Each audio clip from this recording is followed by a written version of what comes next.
Hi again everyone, welcome back again di Bitcoin Update. So teman-teman semuanya, before saya start, saya mau say thanks sekali lagi buat teman-teman yang udah tergabung di live streaming pada live streaming hari Minggu kemarin ya, lebih tepatnya hari Senin tapi subuh-subuh sih teman-teman sekalian. Ya, ini 1000 likes sudah tercapai. So next week kita akan live streaming lagi. Jadi stay tune di YouTube channel ini, make sure kalian subscribe YouTube channelnya dan don't forget to hit the likes button guys.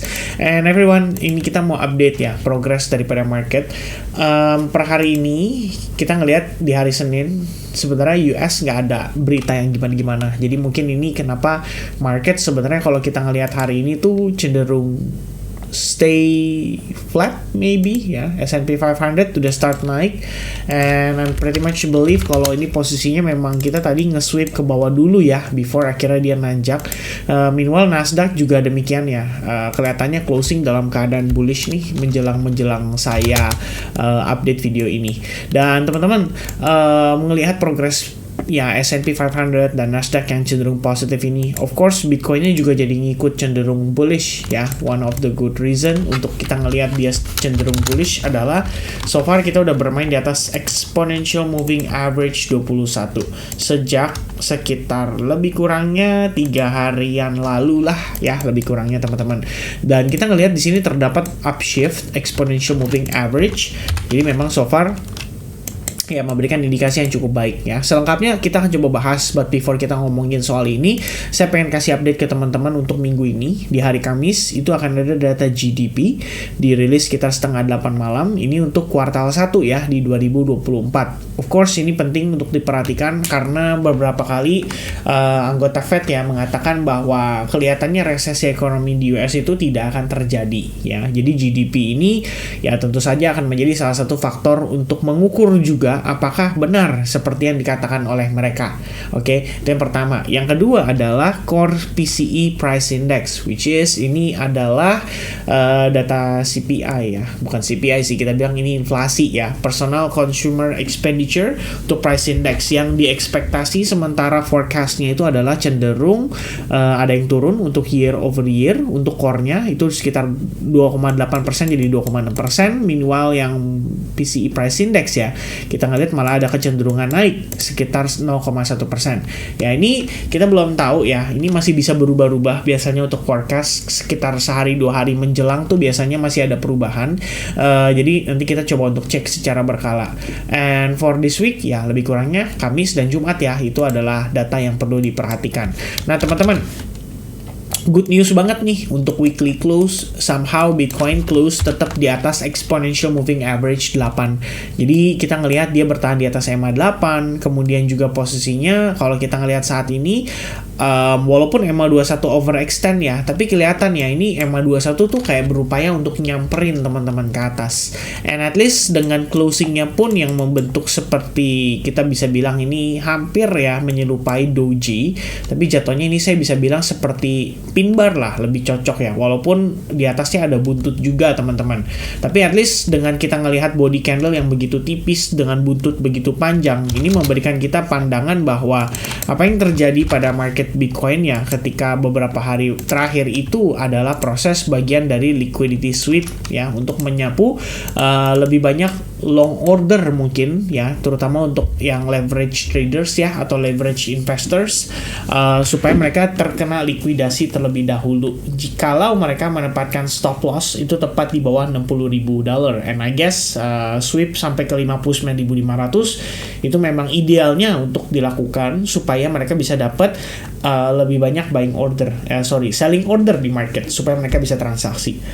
Nah teman-teman, kalau misalnya dari perspektif daily, ini seperti yang kita bahas di live streaming kemarin ya, masih menjadi daya tarik untuk Bitcoin retest ke level tersebut karena di level itu terdapat fair value gap juga pada perspektif daily time frame. Ditambah kalau kita hubungkan antara high ketemu dengan high, ya memang di level itu pun ada potensi nantinya bisa terkena rejection lagi. Dan faktanya gini teman-teman, after halving memang biasanya ya kita udah bahas beberapa kali di previous update termasuk saat live streaming. Bitcoin itu cenderung mengalami konsolidasi. And I think today banget kita udah ngelihat ya, sebenarnya dia walaupun naik ya dari sekitaran 64.800 sampai kisaran 66.500 nih, total kenaikan adalah 2,5%. Tetap aja kita ngelihatnya volatilitasnya itu cenderung rendah, volumenya cenderung tipis, nggak seperti hari Senin pada umumnya ya. Dan kalau kita ngelihat dari analisis terakhir ya, yang ini saya sempat share ke teman-teman juga by ya live streaming, saya pikir ini masih valid dan masih berjalan. Namun kalau kita memperhatikan ya bagaimana proses penguatannya saat ini, sebetulnya ada kecenderungan sudah mulai menguat terbatas. Nah, teman-teman saya nggak tahu ya kalian ready atau enggak nih dengan ngelihat ini membentuk yang namanya rising wedge. Tapi terlepas dari katakanlah itu sebagai rising wedge ya, mungkin di sini saya pengen coba untuk menekankan lebih kepada market structure sendiri. Jadi kita menyadari di sini terdapat fair value gap yang sama dengan time frame daily ya, dan itu ada di kisaran $70.000 ya. So far sih area itu menjadi target utama yang harusnya bisa dites gitu ya. Di sini kita melihat terdapat yang namanya order block atau kita bisa bilang dengan supply juga. Jadi kedua itu sama aja teman-teman sekalian. Ya, order block kenapa di situ, Vin? Karena kalau kita ngelihat harga turun, pullback dikit, baru kemudian dia banting lagi ya. Jadi ini adalah area supply yang bisa dibilang bisa memberikan tekanan jual pada Bitcoin. Walaupun mungkin ya nanti saya nggak tahu nanti kira-kira prosesnya akan seperti apa. Barangkali dia kena reject kayak gini, cuman ya consolidate doang ya nggak ada masalah gitu. Berarti ada possibility dia tetap bisa ngejar ke level $70.000. Tapi seandainya kalian ngelihat proses rejection itu mencangkup yang namanya market structure shift, apalagi pada time frame 1 jam, maka Anda bisa expect adanya potensi dia mengalami koreksi dulu. Jadi yang saya lihat saat ini lower low, lower high, lower low, lower high, slightly lower low karena secara body dia iya, kemudian dia create lower high dan another lower low, kemudian ada sweep. Habis itu dia start create higher high. Ini a little bit pullback and then dia ongoing naik lagi, teman-teman. Jadi secara struktur sendiri, simple structure aja menunjukkan kepada kita bahwa the bull still in control.